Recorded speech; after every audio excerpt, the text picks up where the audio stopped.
Hello, hello mga guys! Another day, another vlog. Magluto pala tayo ng sitaw. O, di ba? May nagbigay kasi sa amin. Fresh from garden pa rin siya.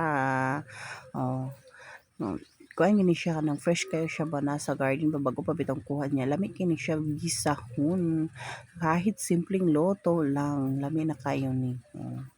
Hindi ay is gisa lang muna kasi wala tayong pano. Kana di siya sikwa, isagol din na ako siya. Dalawa lang yun, mga maliit, no. Di ba, may ano na tayo. Panggisa, pang lunch na naman, no. Tinipid rin ng lamas. Di ba? Kana bitong mga fresh na gulay lami, masarap yan kainin. Kahit simpleng luto lang, simpleng ulam yan sa mga mahihirap. Tayo nagtitipid nanay, budget meal lang talaga ang ating kaya.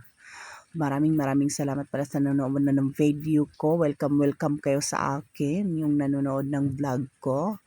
Oy, kahit maliit lang, at least may nanonood. Kahit konti lang yung nanood. Thank you sa inyo.